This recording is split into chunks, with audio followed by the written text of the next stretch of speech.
everybody, long time no see. Welcome to another episode of Megan and Todd Talk D&D, where today we will be talking about control spells, leveraging these beautiful Dwarven Forge pieces. This episode is sponsored by Dwarven Forge, so let's get into it.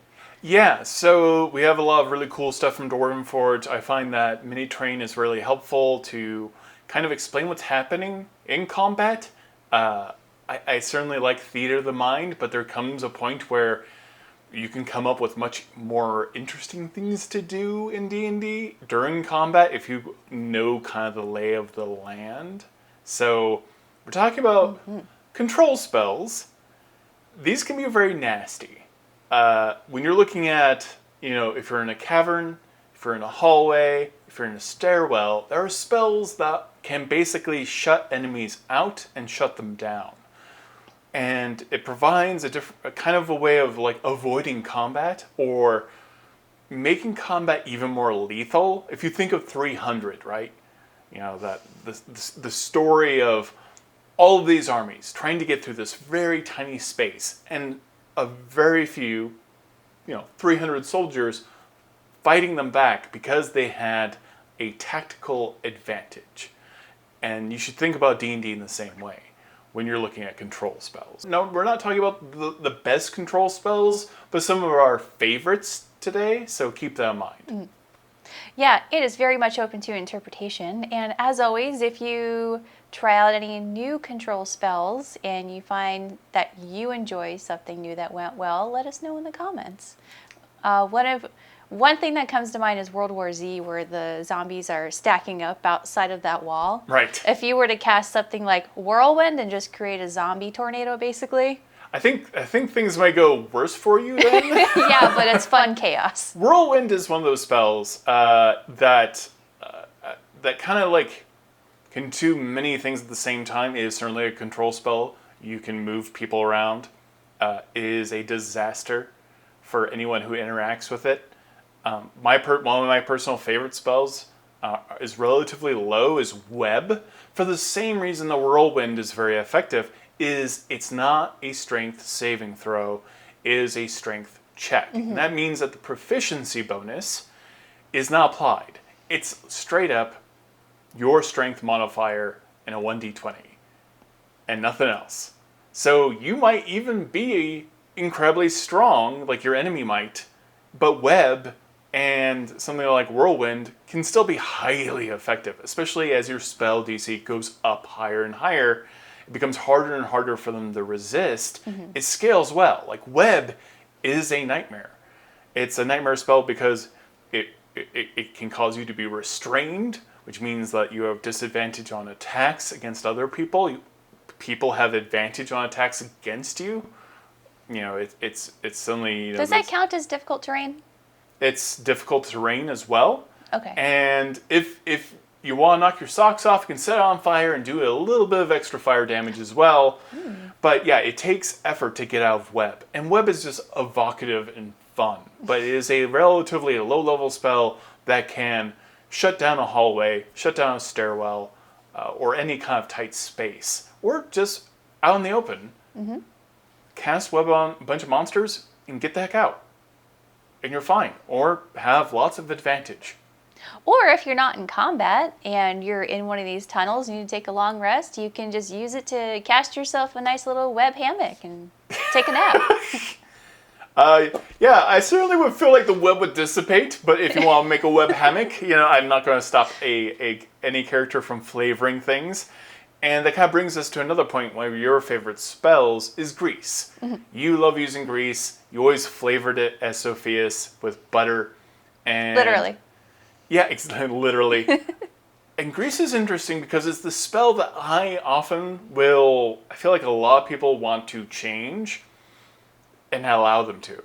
Because grease doesn't say that you can set it on fire. Mm-hmm. I kind of feel like grease should be set on fire. I feel like grease is definitely flammable. Yeah. Not like Web. And also, certainly, they can fall prone if they fail their dexterity saving throw when they hit grease. But what if you cast grease on a stairwell? What if you cast grease on the top of a wall, or on a cliff, or on a stone bridge without railings?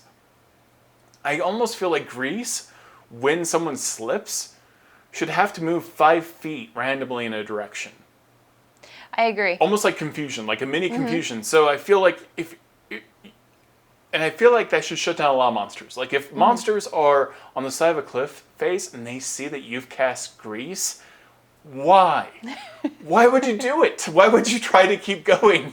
Like, don't do it. Low perception, maybe? Yeah, so I feel like Grease is a big shutdown spell as well. If your monsters or your enemies are smart, they're like, no, I don't want to.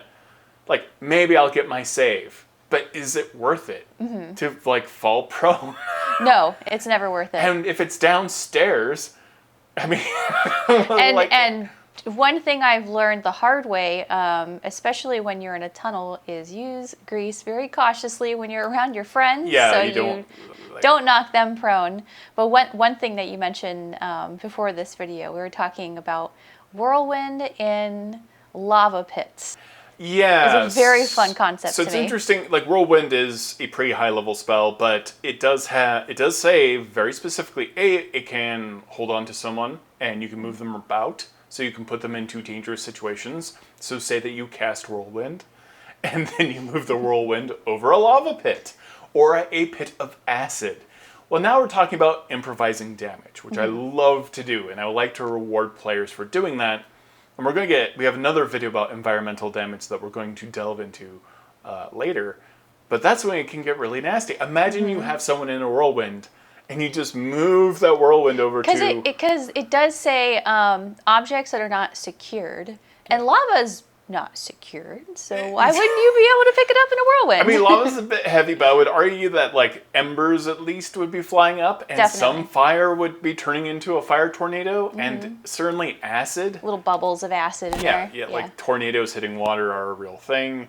That you know they create that they actually. What are they called? Water spouts? A water spout, yeah. Yeah, so a tornado that hits water becomes a water spout. So if there's like a lake of acid or whatever, you basically are just frying your enemy and deciding where they go. So that can be very terrifying. There's a lot of other really nifty spells, like obviously Wall of Force is just kind of a deal breaker. Very powerful when you are in a dungeon or an enclosed space. We've got some good terrain here. We've got caverns. We also have this awesome tower as well that I got to build.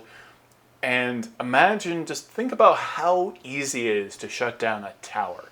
Either you're at the top of the tower and you don't want anyone to get through the bottom door or the stairwell. You can cast Wall of Force or Grease. Like, suddenly castles are incredibly defensible. And imagine if you and your group all cast control spells. Yeah.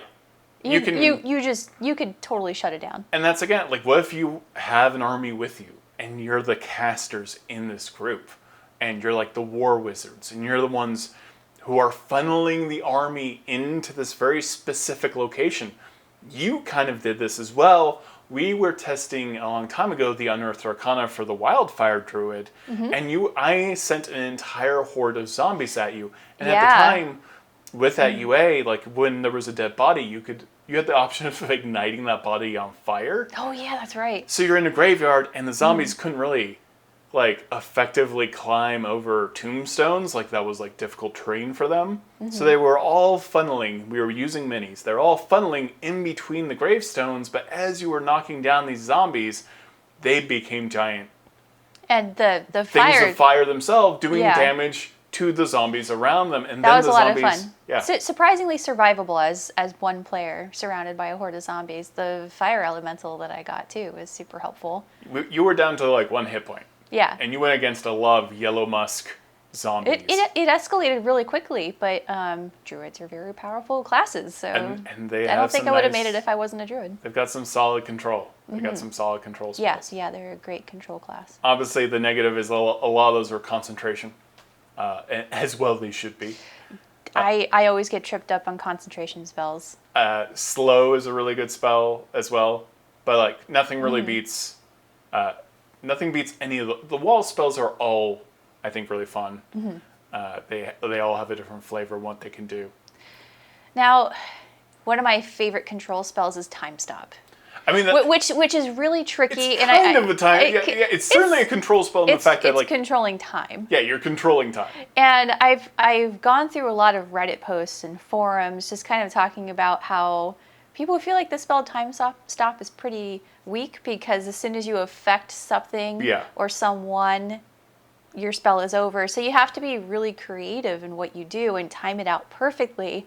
So what are some things that you can time out before you affect that creature? Yeah, it really depends on, I would have to think a lot more about time stop, but, you can affect the environment around them. Again, like what if you were near a lava pit and you mold earth, stuff around them to make the scenario much more dangerous, or that you surround them with a wall spell, like obviously. Wall of Force. A lot of the control spells are concentration based, and once they're affected in any way, the enemy that you're targeting, that ends it. So you can't affect any creatures. But you certainly can create a very interesting environment for them to suddenly start timing. And there used to be the old hack of delayed blast fireball and layering that on. Now because of concentration you can't do that, nor should you be able to. But 1d4 plus 1 actions for your character. So you can perhaps sculpt an environment that is more hostile to whoever you are trying to affect. Very rude awakening. I'm really excited to try it out. Yeah, so you can perhaps sculpt an environment that is more hostile to whoever you are trying to affect. Very rude awakening. Yeah, so that's how you can really use control spells to funnel the enemies where you want them, shut them down entirely so you can escape, or provide wonderful tactical advantages and layer those control spells on top of each other. Again, like you mentioned, what if someone casts slow on a bunch of monsters and they're already moving through difficult terrain and you're just layering on the damage, working with a druid as well, and you're just churning.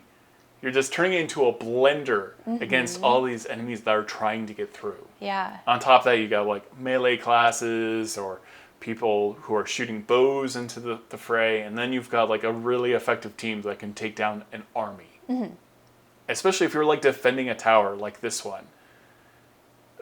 An entire army trying to get up in there is going to be very difficult.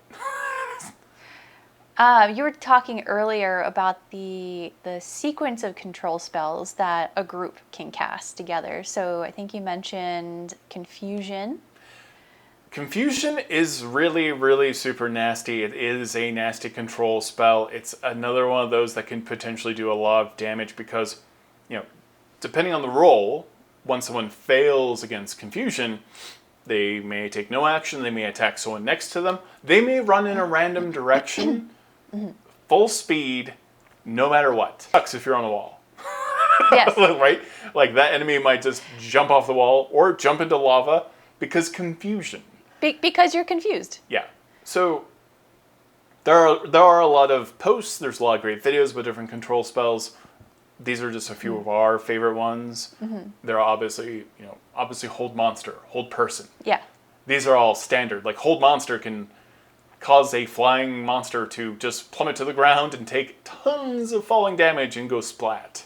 But it does remind you how crucial the environment is, and that using minis, like Dwarven Forge, who sponsored this video, or having a DM that thoroughly describes the battlefield can be extremely effective, especially for spellcasters. Well, that's all we have for today. Thank you so much for tuning in to another episode of Megan and Todd Talk D&D, and we will see you next time.